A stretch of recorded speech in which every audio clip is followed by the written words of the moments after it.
Je suis entré au collège Rive-Gauche un mardi matin fin septembre, mon sac à dos jeté sur une épaule et mon cœur battant un peu plus vite que d'habitude.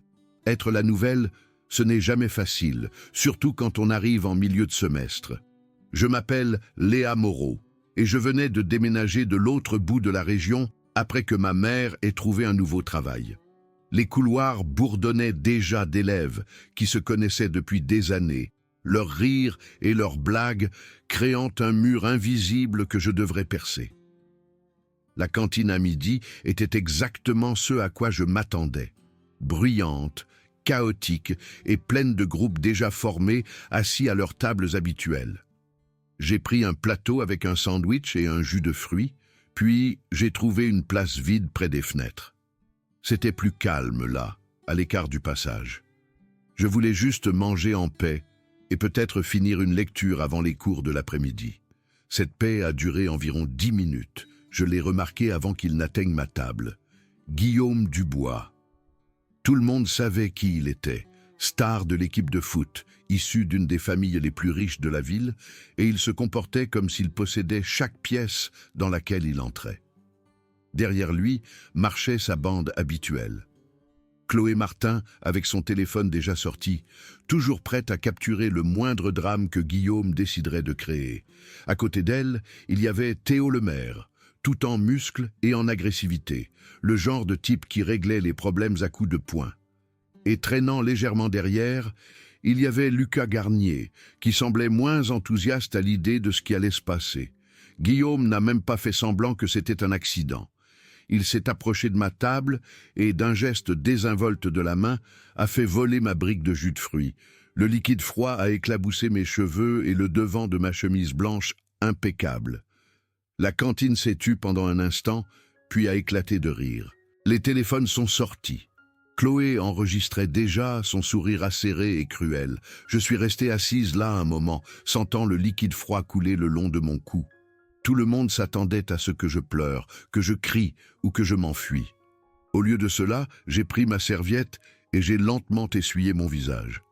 Ma respiration est restée régulière. Mes mains n'ont pas tremblé.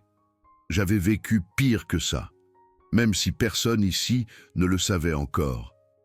J'ai regardé Guillaume droit dans les yeux et j'ai dit calmement mais clairement « Ramasse le plateau et remets-le à sa place ». Les rires ont cessé. Les sourcils de Guillaume se sont arqués. Il s'est tourné vers ses amis avec un air d'incrédulité exagéré. La nouvelle vient de me donner un ordre. Avant que la situation ne dégénère davantage, Madame Dubois, la surveillante de la cantine, est apparue. C'était une femme d'une 50aine d'années, pragmatique, qui avait probablement vu toutes les variations de drames adolescents imaginables. Dubois, nettoyez ce bazar. Maintenant.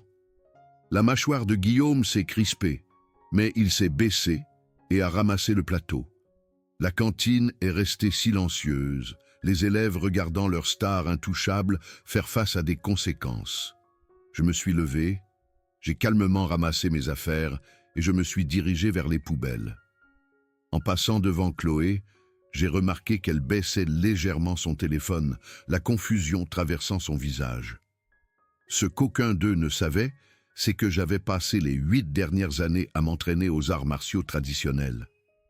Mon père avait été un maître avant de décéder il y a 2 ans, et il m'avait appris que la vraie force ne résidait pas dans la domination ou l'intimidation.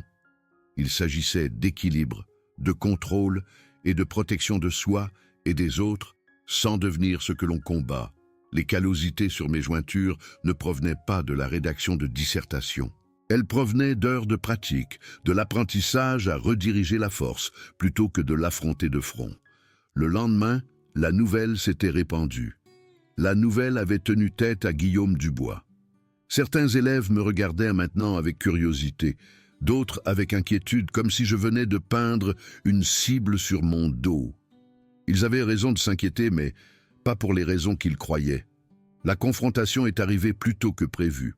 Après mon dernier cours, je me suis dirigé vers l'ancien local à matériel derrière le gymnase pour rapporter des fournitures à mon professeur d'EPS. Le couloir qui y menait était faiblement éclairé et rarement utilisé. L'endroit idéal pour une embuscade. Chloé attendait, appuyée contre le mur avec ce même sourire acéré. « Léa, c'est ça? J'ai besoin d'emprunter un uniforme. Viens m'aider à en trouver un dans le débarras. » Tous mes instincts me disaient que c'était un piège, mais je savais aussi que fuir ne ferait que retarder l'inévitable. Je l'ai suivi à l'intérieur. Le débarras sentait la poussière et le vieux cuir. Du matériel cassé tapissait les murs. L'ampoule unique au plafond projetait de longues ombres. Théo a surgi de derrière une étagère, une corde à la main. « On va voir à quel point tu es vraiment coriace. » Il s'est jeté en avant, essayant d'enrouler la corde autour de mes poignets. Mais au moment où sa main s'est approchée, j'ai déplacé mon poids, faisant pivoter mes hanches juste un peu. Mon poignet a fait un petit cercle et soudain, la corde a glissé inoffensivement à côté de moi. Théo a trébuché en avant, son propre élan jouant contre lui. Je me suis écarté et il s'est écrasé contre une étagère. De vieux ballons de basket et du matériel sont tombés en cascade, l'ensevelissant sous un tas de bric-à-brac. Chloé a haleté, son téléphone glissant de sa main et se brisant contre le sol en béton. Je suis resté là, respirant régulièrement, ma posture détendue mais alerte. Je n'avais frappé personne, je n'avais pas donné un seul coup de poing, j'avais simplement bougé correctement et leur propre force les avait défaits. Théo s'est extirpé de la pile de matériel, le visage rouge d'humiliation et de rage. Chloé a reculé vers la porte, sa confiance habituelle brisée. « Ce n'est pas fini », a-t-elle sifflé, mais sa voix tremblait. Lucas était resté dans l'embrasure de la porte pendant tout ce temps. Quand Chloé et Théo sont partis, il s'est attardé un instant. Ses yeux se sont déplacés de moi vers quelque chose dans le coin du plafond. Une petite caméra de surveillance. La plupart des gens pensaient qu'elle était cassée depuis des années. Mais j'ai vu la faible lumière rouge clignoter encore. Cet après-midi, Guillaume a organisé une épreuve de force publique. Le terrain de basket extérieur était bondé d'élèves, tous tenant leur téléphone en l'air, avides de divertissement. Guillaume se tenait au centre, confiant et souriant. Un défi simple, la nouvelle. Touche mon épaule. Juste une touche. Fais ça, et j'admettrai que tu as du cran. Si tu n'y arrives pas, tout le monde verra ce que tu es vraiment. Je suis entré sur le terrain. Le vent tirait mes cheveux. Les élèves criaient et huaient. Guillaume s'attendait à ce que je me précipite en avant, que j'essaie un mouvement évident qu'il pourrait contrer. Au lieu de cela, j'ai fait un pas, et j'ai fait pivoter mes hanches, déplaçant mon poids comme si j'évitais quelque chose d'invisible. Cela n'avait l'air de rien, juste un petit mouvement. Mais Guillaume l'a vu comme une retraite. Il s'est jeté en avant, essayant de réduire la distance et de m'intimider. À cet instant, j'ai levé la main, et je l'ai maintenu stable exactement à la hauteur de son épaule. Je n'ai pas poussé. Je n'ai pas frappé. Je l'ai juste maintenu là comme un mur. L'élan de Guillaume l'a entraîné en avant. Son épaule a heurté ma main immobile et la résistance soudaine et inattendue l'a fait trébucher. Il a failli tomber à plat ventre sur le terrain mouillé. La foule s'est tue, les téléphones ont tout capturé. L'intouchable Guillaume Dubois, rendu maladroit par une fille qui avait à peine bougé. Son visage est devenu rouge. Le terrain est mouillé. Ça ne compte pas, mais le mal était fait. La vidéo se répandrait en quelques heures. Les élèves chuchotaient déjà, remettant en question l'histoire qu'on leur avait racontée sur qui détenait le pouvoir au collège Rive-Gauche. Lucas regardait depuis la foule, le cœur battant la chamade. Il avait grandi avec Guillaume et Théo, mais quelque chose avait changé en lui. Il en avait trop vu, il en avait trop entendu. Cette nuit-là, de retour au gymnase, alors que Guillaume, Chloé et Théo préparaient leur prochain coup, Lucas avait enregistré leur conversation sur sa montre connectée. Il les avait entendus comploter pour me coincer dans le local à matériel, pour m'attacher et me photographier dans une position humiliante. Il avait capturé leur rire cruel, leur discussion désinvolte sur la destruction de la réputation de quelqu'un. La confrontation suivante a eu lieu dans le gymnase après les heures de cours. Guillaume avait convaincu les autres qu'ils devaient régler ça une fois pour toutes, à l'abri des professeurs et des caméras. Ils m'y ont coincé, pensant que personne ne le saurait. Guillaume a chargé le premier, tout en agressivité et en colère. J'ai pivoté, plaçant ma main légèrement sur son épaule et utilisant son propre élan vers l'avant pour le faire trébucher à côté de moi. Théo est venu ensuite, jetant tout son poids dans son attaque. J'ai simplement tourné, appuyant doucement contre son coude. Le changement d'angle a effondré toute son attaque et il est tombé à genoux, haletant. Ils ont essayé encore et encore, mais à chaque fois, j'ai bougé avec un minimum d'effort. Sans frapper, sans attaquer, juste en redirigeant leurs forces contre eux. Ils se sont ridiculisés alors que je restais calme, transpirant à peine. Chloé a essayé d'enregistrer le tout, espérant monter la vidéo pour me faire passer pour l'agresseur. Mais alors, les lumières se sont éteintes. Pendant 10 secondes, le gymnase a été plongé dans le noir complet. Quand elles se sont rallumées, Guillaume et Théo étaient par terre, épuisés et vaincus. Je me tenais au centre, calme. Chloé a regardé son téléphone avec horreur. La panne de courant avait ruiné son enregistrement. Elle n'avait que des ténèbres inutiles. Lucas connaissait la vérité. Il avait tout vu. Plus important encore, il était retourné dans ce débarras et avait récupéré la carte mémoire de l'ancienne caméra de surveillance. Elle contenait les images originales et non montées de ce qui s'était réellement passé. Le lendemain matin, l'école a explosé avec une vidéo différente. Chloé avait monté des extraits du gymnase, coupant soigneusement toutes les parties où Guillaume et Théo attaquaient en premier. Sa version ne montrait que les derniers instants où ils étaient par terre avec moi debout au-dessus d'eux. La légende disait « Nouvelle élève violente attaque d'autres élèves ». Les couloirs bourdonnaient de la vidéo montée. Les élèves chuchotaient quand je passais. Certains avaient l'air effrayés, d'autres en colère. Guillaume se promenait avec son estomac bandé, jouant la victime. Chloé se prélassait dans l'attention, ayant enfin son méchant. Le bureau du proviseur m'a convoqué cet après-midi-là. Je suis entré et j'ai trouvé un conseil de discipline au complet. Le proviseur Martin était assis à la tête, flanqué de professeurs et de membres du conseil d'administration. D'un côté, il y avait Guillaume avec sa mère et l'avocat de leur famille. Mallette ouverte, documents prêts, confiant d'avoir déjà gagné. Je me suis assise seule de l'autre côté, calme, mais consciente de l'effet désastreux. L'avocat a parlé avec douceur. Les preuves sont claires. Cette vidéo a été visionnée des milliers de fois. Mon client est blessé. L'école doit prendre des mesures. Nous demandons l'exclusion immédiate. Le proviseur Martin s'est tourné vers moi. Avez-vous quelque chose à dire? Je me suis défendu. Je n'ai attaqué personne. L'avocat a souri. Le déni ne change pas ce que nous avons tous vu. Martin a tendu la main vers son stylo, sur le point d'écrire sa décision. Puis quelque chose a claqué sur la table. Une petite clé USB noire. Tout le monde s'est retourné. Lucas était là, pâle mais déterminé. Voici les images originales de la caméra du débarras. Celle que tout le monde croit cassée. Elle fonctionne toujours. Ça montre ce qui s'est vraiment passé. La pièce a explosé. Chloé a bondi. Cette caméra ne fonctionne plus depuis des années. Si, a dit Lucas calmement. J'ai récupéré la carte mémoire moi-même. S'il vous plaît, regardez-la. Martin a branché la clé. Le projecteur s'est allumé. Image par image, la vérité s'est déroulée. Théo attaquant en premier. Moi me contentant d'esquiver, utilisant uniquement des mouvements défensifs. Pas de coups de poing, pas de coups de pied, juste de la redirection. Les garçons tombant à cause de leur propre élan, leur propre agressivité retournée contre eux.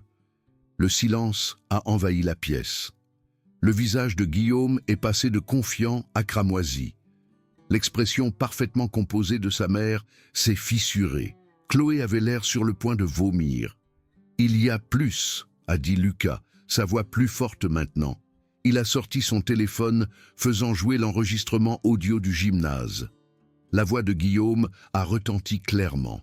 On va la coincer dans le local à matériel, l'attacher, prendre des photos, la ruiner complètement.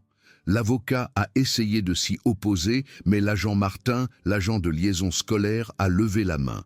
Nous avons déjà vérifié les 2 éléments de preuve. Ils sont authentiques, pas de falsification. Le proviseur Martin s'est levé, sa voix dure.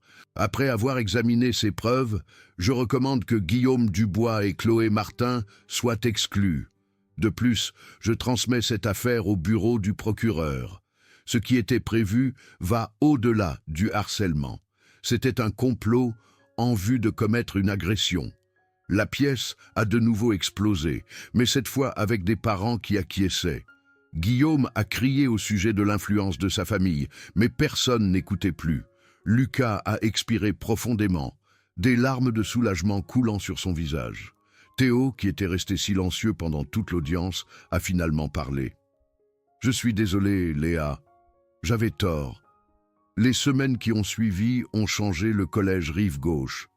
Le proviseur Martin a mis en œuvre de nouveaux protocoles de lutte contre le harcèlement, des lignes d'assistance téléphonique anonyme pour les signalements, des assemblées obligatoires.